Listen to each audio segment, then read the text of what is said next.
Rasulullah alayhi salatullah. There's no God except Allah. There's no God except Allah. Prolific teacher. He's teaching almost 24 hours a day. If there were 8 days a week, he'd be too busy teaching. He teaches here, he teaches in Minnesota a lot, he teaches all over the country. He's a specialist in the science of hadith and aqidah. He's a specialist in these fields. He studied with Sheikh Sama and Nas, who will be here with us. He's bringing you here April 21st. He studied extensively with the ulama of Sham. Currently, Sheikh Amin is the Imam of Masjid Muhammad in Atlantic City. Please welcome Sheikh Amin Muhammad.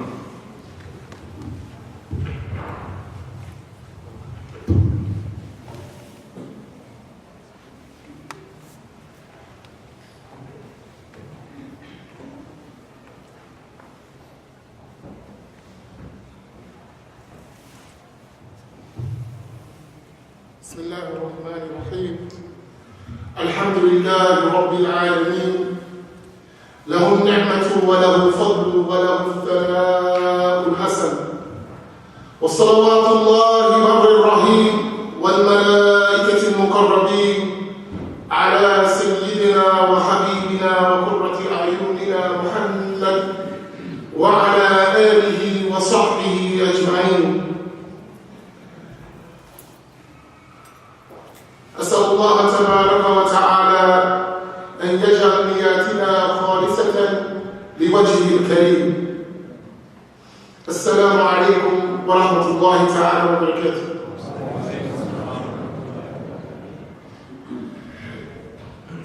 First of all, let me thank Dr. Shadi and the community of LBIC and Imam Zaid and everyone who helped bring this program to a reality. Let me thank you first and foremost, as the Prophet ﷺ encouraged us to thank the people for all those good things that they do. And among the best things we can do is gather to spread beneficial knowledge amongst each other. On our topic, how the Prophet ﷺ, and please do me a favor, whenever you hear the name of the Prophet ﷺ, we should see the lips of everyone moving, ﷺ. And how the Prophet ﷺ and the companions, how they dealt or how they handled adversity. And the first thing we should talk about when we talk about the Prophet ﷺ and the companions dealing with adversity is to deal with what Allah subhanahu wa ta'ala sent the Prophet ﷺ with, and what was his original purpose. And Allah subhanahu wa ta'ala mentioned that in the Quran, and this is going to be the theme by which I talk about how the Prophet ﷺ and his companions handled adversity. Allah subhanahu wa ta'ala said about the Prophet ﷺ, وَمَا أَرْسَلْنَاكَ إِلَّا رَحْمَةً لِلْعَالَمِينَ. We only sent you, O Muhammad ﷺ, as a mercy to all of the creation. And then the Prophet ﷺ, he emphasized this point in a hadith, which is the first hadith we learned from our teachers. That they made it a habit before they started to teach us anything about the hadith of the Prophet ﷺ. The first hadith they taught us was a hadith from the one of the great companions, radiallahu ta'ala anhu, Abdullah ibn Amr ibn al-As, radiallahu ta'ala anhu. And he said that the Prophet ﷺ said, الراحمون يرحمهم الرحمن ارحموا من في الأرض يرحمكم من في السماء. Which means that the merciful people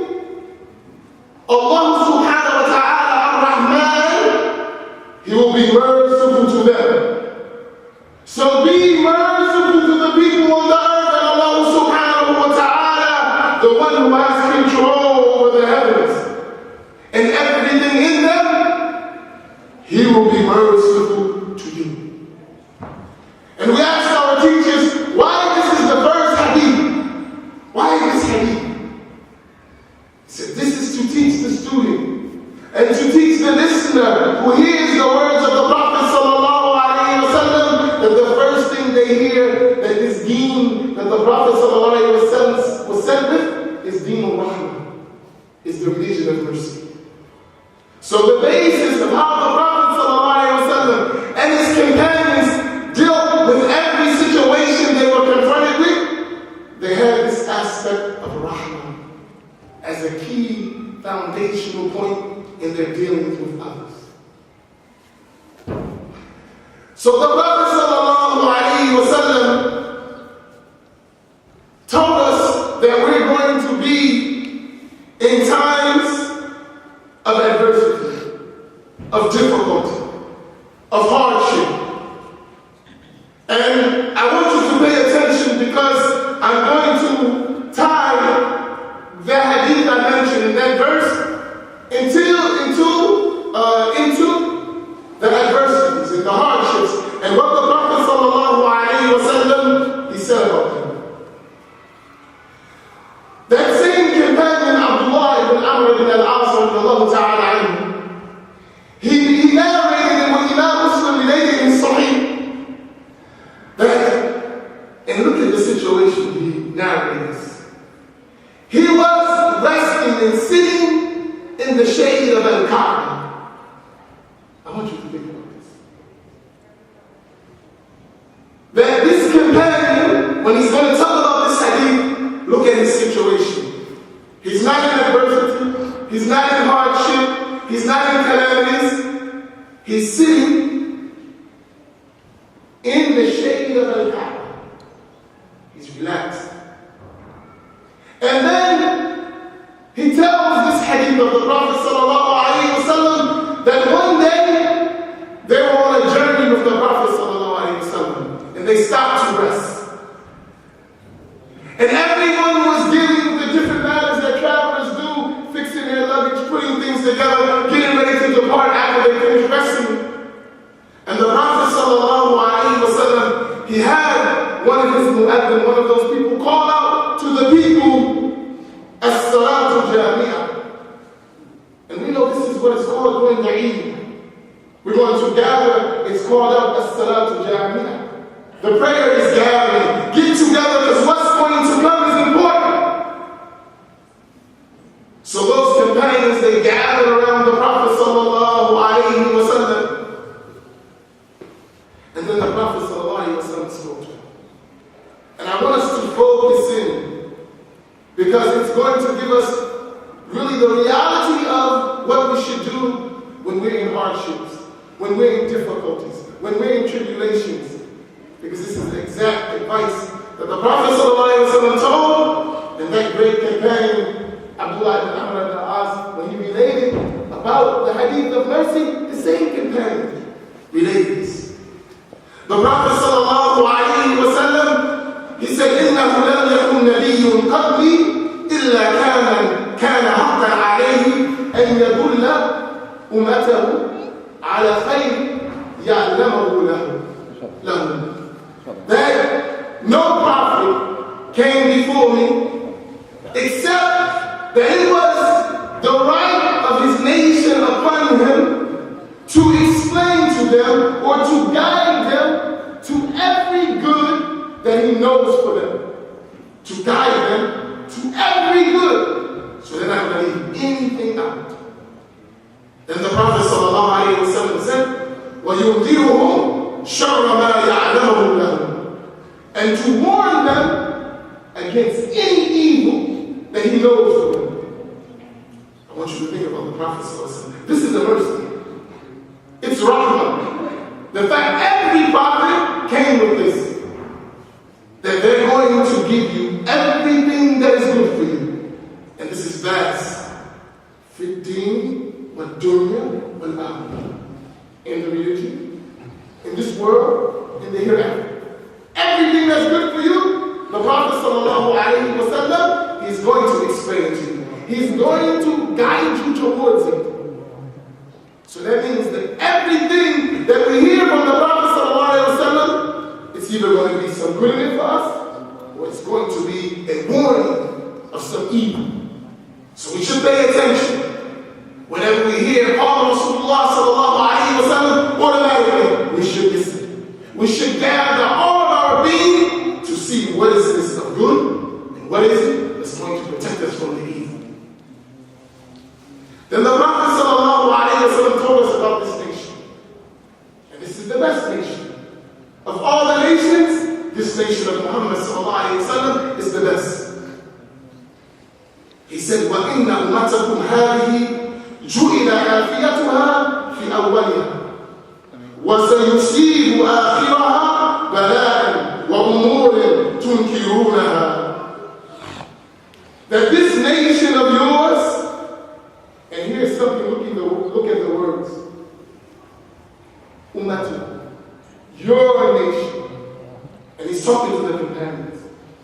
So we should look at this nation, one nation. Whatever afflicts every single one of us. It's your nation. Right? He didn't just say, Ummah, my nation. He said, your nation. So that means you should take concern of what is happening with the Ummah.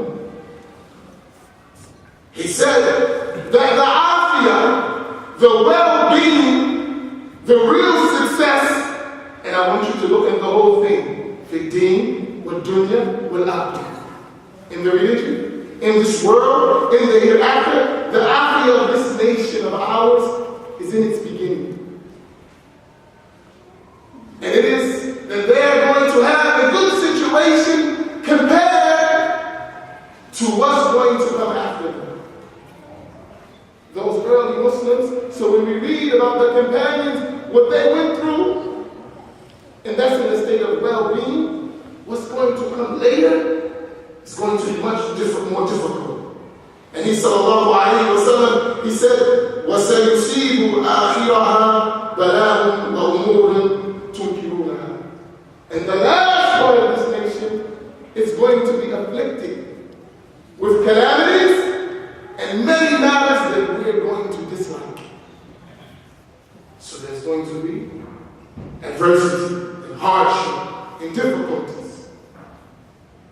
And then the Prophet gave more sallallahu alayhi wa sallam description. He said, وَتَجِيهُ فِتْنَةٌ. Then fitna is going to come. Adversity, sedition, trials, that's going to come to the nation. And listen to this description now. He said, فَيُرَقِّبُ بَعْضُهَا بَعْضًا. That one part of this fitna that's going to come is going to make the one come after it look light and insignificant, easy. So every time you're going to have a fitna, the one that's going to come after it will make the one previous look like it wasn't nothing. And you should keep this in mind. Because we see all of these seditions in the world, in our religion, in our communities, in our ummah, and sometimes we're like, the Prophet said it's going to be light compared to what's coming after us. Then he said, وَتَجِيبُ الْفِتْنَةُ فَيَقُولُ الْمُؤْمِنُ هَذِهِ مُهْلِكَةِ. He's going to see another fitna is going to come, and he's going to say, this fitna right here is my destruction. It's over. It's over for me. No way out. Then the Prophet sallallahu alaihi wasallam, he said, وَتَنْكَشِفُ. And then it's going to be removed. It's going to go away, and then another fitna is going to come. وَتَجِيبُ الْفِتْنَةُ فَيَقُولُ الْمُؤْمِنُ هَذِهِ. Another one comes, this one for sure, this is it. And the Prophet ﷺ, after telling us these fitnas going to come, and I want you to look, as Dr. Shadi mentioned, ISIS, problems in Syria. problems in other countries, problems in Yemen now, these tribulations, these calamities, how we should act. How the companions would act in this. How would the Prophet gave us a reminder here. After talking about all these fitness that's going to come, all these calamities, all these adversities, he said, فَمَنْ أَحَبَّ أَنْ يُزَحْزَحَ عَنِ النَّارِ وَيُدْخَلَ الْجَنَّةِ. Whoever wants to be removed away from the hellfire, whoever would love to be removed away from the hellfire and be admitted into paradise, which should tell us something where the mind of the believer should be in the time of fitnah. It should be on being removed from the hellfire and being admitted into paradise. So if we look at the companions, every time they were confronted, radiallahu ta'ala anhum, with an affliction, with the hardship, with the difficulty, they always kept in mind the hereafter. Am I going to be protected from the hellfire? And am I going to be admitted into paradise? That is something that one should be concerned about.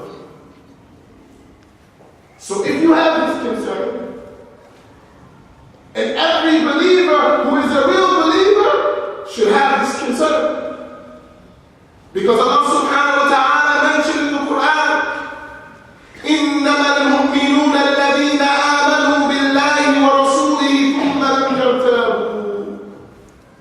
That the real believer,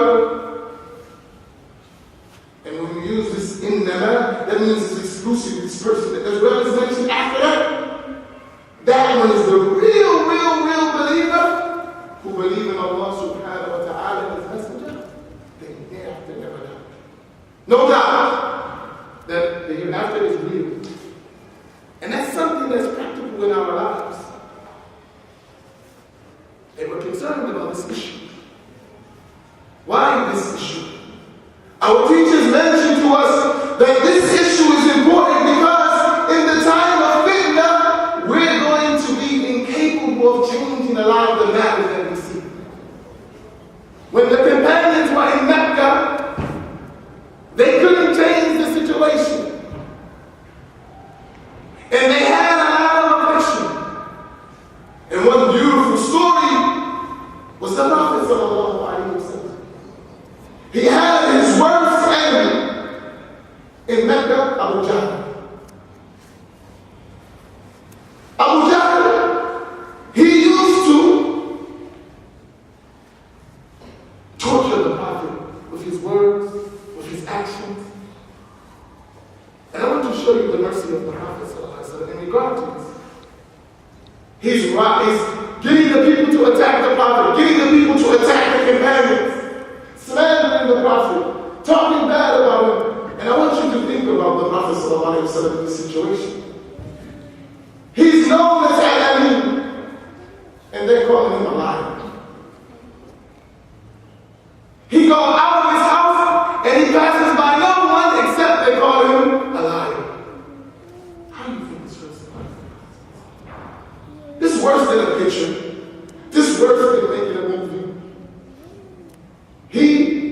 Allah subhanahu wa ta'ala said about him, وَمَا يَنْتِقُ عَنِ الْهَوَىٰ إِنْ هُوَ إِلَّا وَحْيٌ يُوحَىٰ. The Prophet doesn't speak from his own. It's revelation from Allah. And you call him a liar. Imagine the heart of the Prophet. And this man is at the head of it. He used to follow the Prophet sallallahu alaihi wasallam. And one time, he noticed the path of the Prophet sallallahu alaihi wasallam was to always take in Mecca, and he decided he's going to harm the Prophet.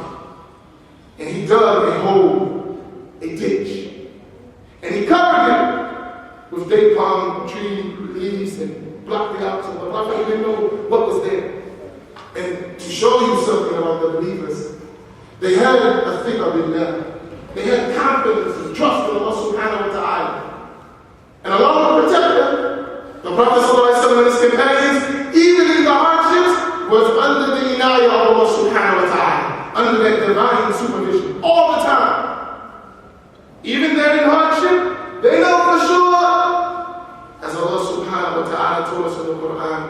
هُوَ مَعَكُمْ أَيْنَمَا كُنْتُمْ.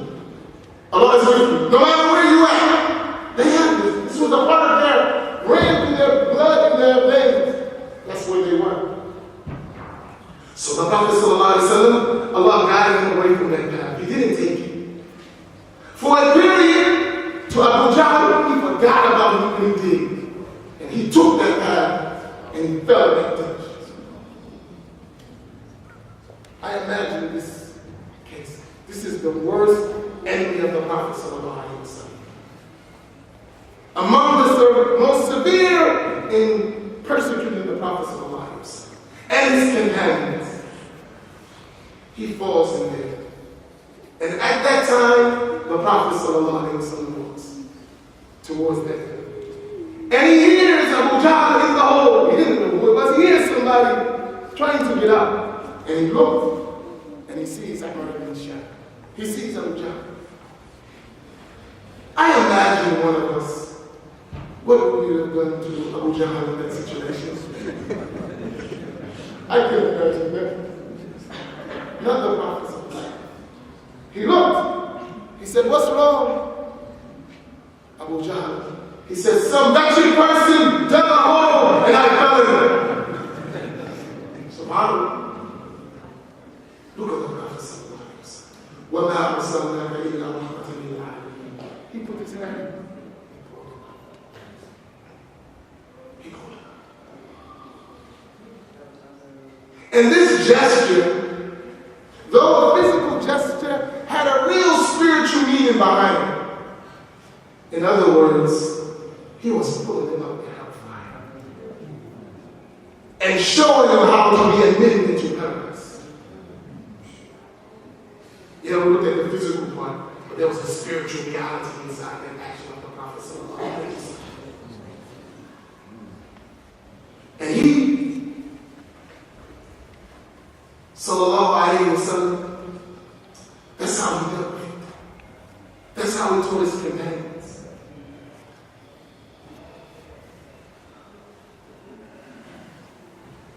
When he went to Ta'if, they stoned him.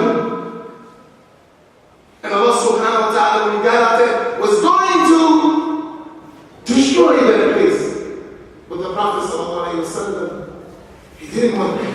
He was thinking about the future generations that would come and that would embrace his message. He was a man of right. I want you to return to this hadith and think about the advice of the Prophet. So he told us that. And then look what he said. فَلْتَأْتِيهِ مَنِيَّتُهُ وَهُوَ يُؤْمِنُ بِاللَّهِ وَالْيَوْمِ الْآخِرِ.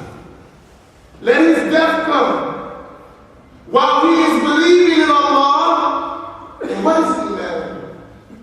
What is Iman? The scholar said, Iman huwa at-tasdeeq al-jazim. It is an absolute conviction that overwhelms the heart. That's Iman. That's real faith. And that makes the person in no doubt about Allah. Allah told us in the Quran, Billahi Shakir. There is no doubt about Allah. Allah told us in the Quran, ذَلِكَ الْكِتَابُ لَا رَيْبَ فِيهِ. There's no doubt. This is the heart of the believer in the affliction. So let death come to him, and all of us should know we're going to die. I just did a janazah this morning, and I noticed we have one of the fitness in our communities, and all of it probably exists in every city, where we have different groups and everyone's fighting each other. Don't go to this place, don't listen to this person, don't. And then the funeral comes, and everyone's in the same masjid praying for the dead person. So we know this, how we should be. The death is coming. We should believe in Allah subhanahu wa ta'ala and His Messenger. And in the hereafter. Because that's where you're going to have the weight of your deeds. But then this is from the side of the inward state. If you die in the state as a believer in Allah, and about the hereafter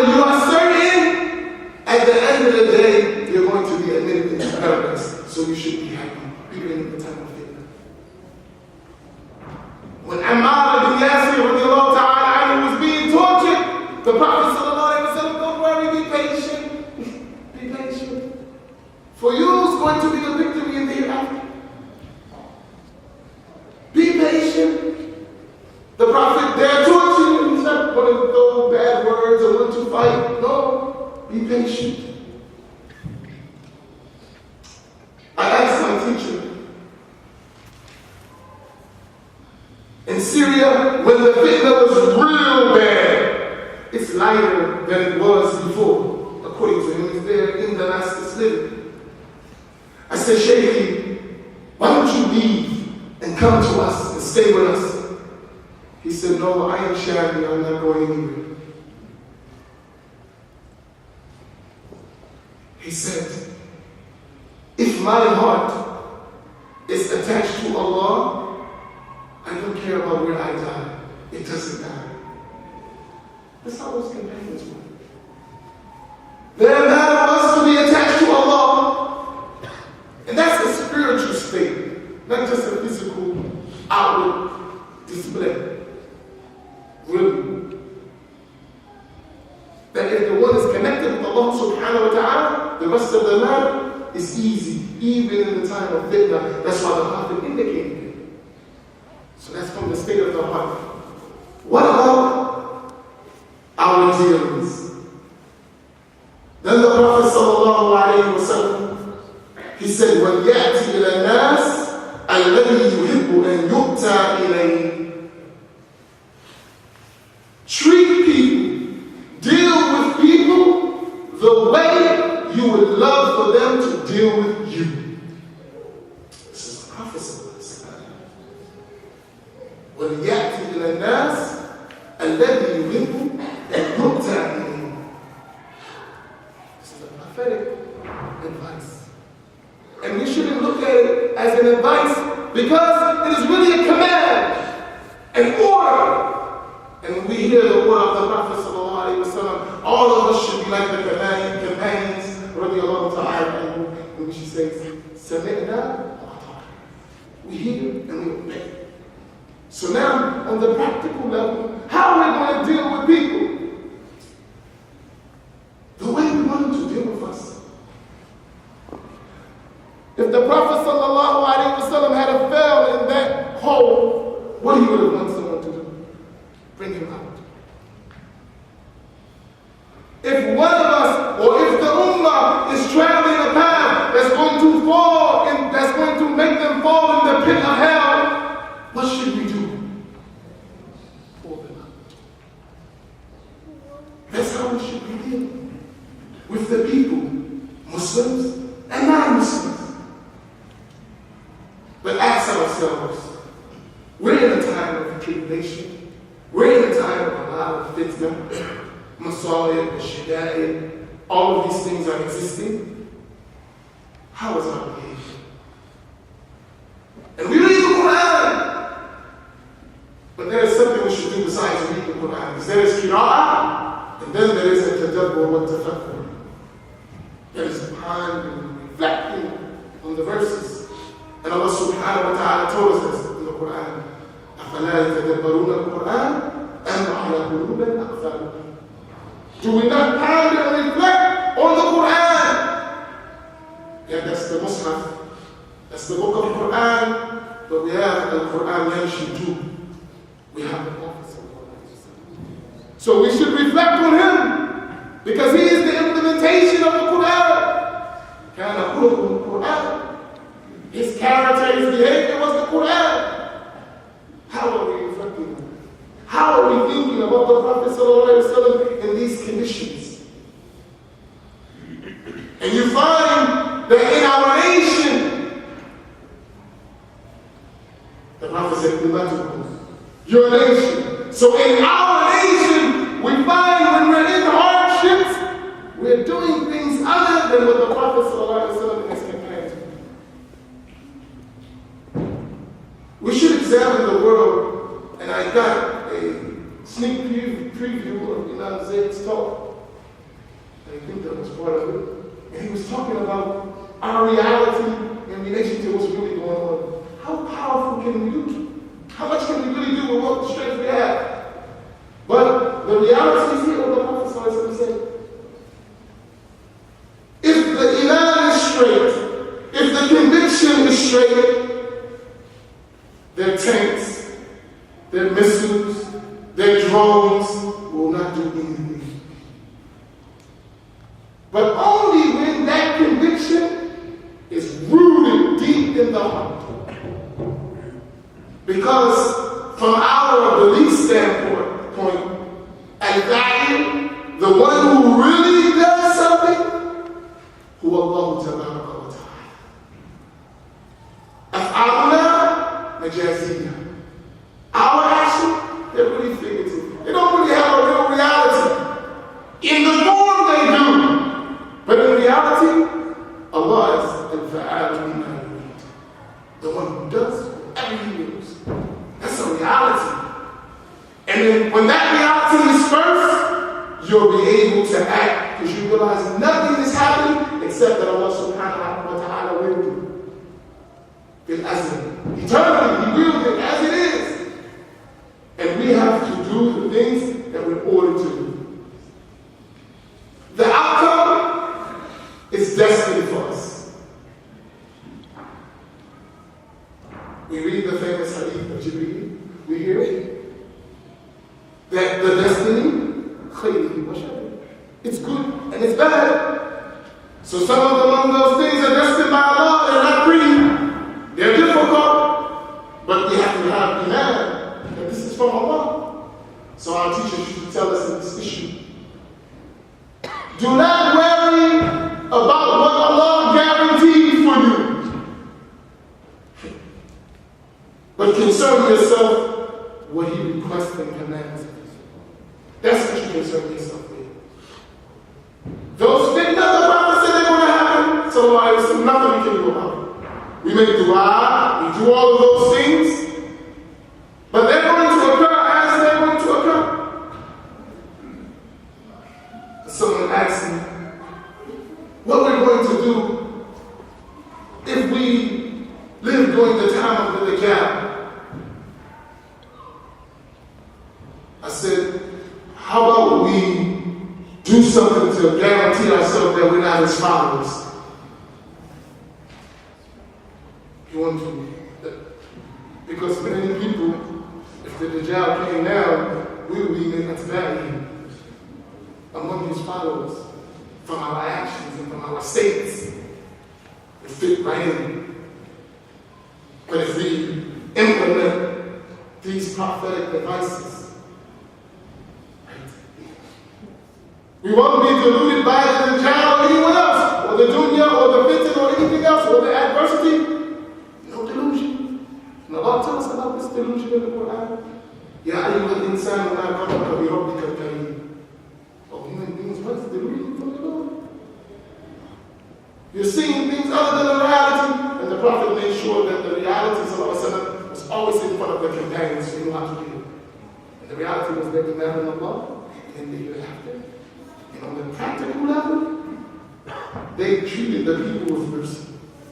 And that mercy was to get them out of the hellfire and to admit them into paradise. And that's something we can all practically do every single day of our lives. You can't change what ISIS is doing. And I hope you don't physically go try. A hint, fil ishara ibara. There's an indication, I hope you get it. You can make dua for Africa in this nation. And the Prophet ﷺ, he said, when you make dua, ask Allah for al-afiyah. Ask for well-being. It's the best thing you can ask for. All the time. In every dua, Allahumma inna nas'aluka bi jahi nabi sallallahu alayhi wa sallam al-afiyah fi ad-din wa ad-dunya wa al-akhirah. Allah, we ask you, and the status of the Prophet sallallahu alayhi wa sallam, to give us afiyah in this world, in the religion, and in the hereafter. We can ask for that. That's a practical thing we can do. And we can treat each other the way we want to be treated. And the reality, how we want to get out of all of these problems, how the Prophet and his companions ultimately became successful, Number one, they believe in the Quran. Allah told us in the Quran, the believers are going to be successful. They're going to be winners. Right? As long as they're truthful. They're truthful, they're going to be winners. It's guaranteed. So the concern is let me die as a believer, right? Because they're guaranteed success. They're guaranteed to be winners. So all the companions were concerned about their faith. So much so that they were accusing themselves of nifaq, hypocrisy. They were concerned about this issue so much that they were accusing themselves of nifaq. And I think we get out of the point we don't want to accuse ourselves. We are always in the state of kamal, never in the state of deficiency. All of us is perfect. And we don't want to admit our defects.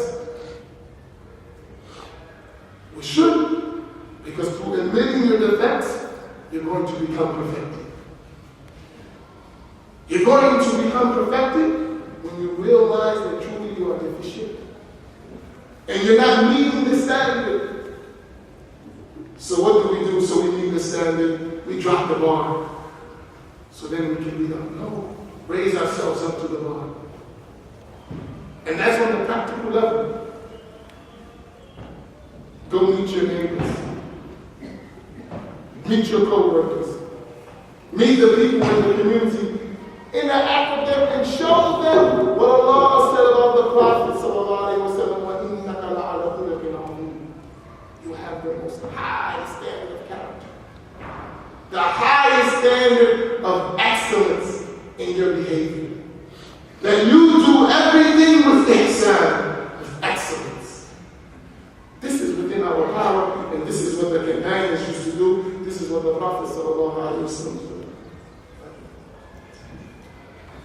That's what they used to do. And each and every one of us need to become good Muslims. The companions, they were good Muslims. Allah subhanahu wa ta'ala described them, and we take it for us as well. But the address is really to them. كُنْتُمْ خَيْرُ أُمَّةٍ أُخْرِجَتْ لِلنَّاسِ. You are the best. People brought forth from mankind. تَأْمُرُونَ بِالْمَعْرُوفِ وَتَنْهَوْنَ عَنِ الْمُنكَرِ وَتُؤْمِنُونَ بِاللَّهِ.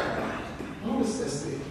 You enjoying what is right, you forbid what is wrong, and you believe in Allah.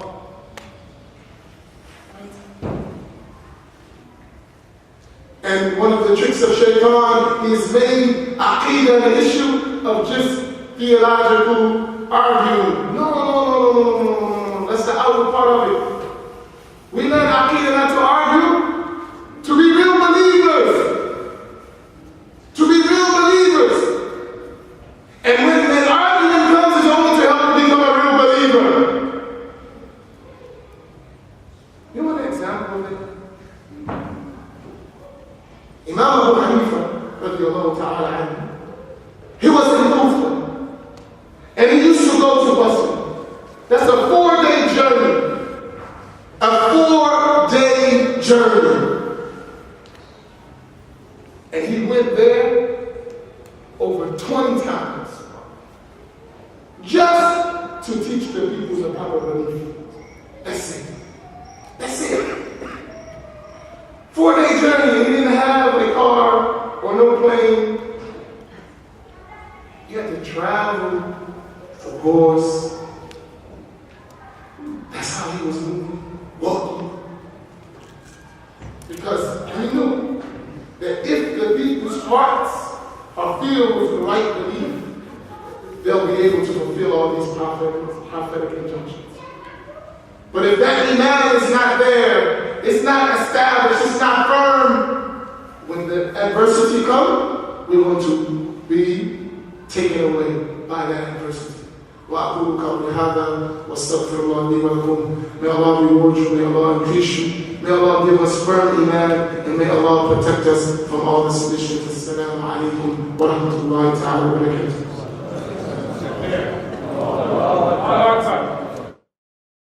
It's your shield and it's your sword. On earth there are no better words. Invoking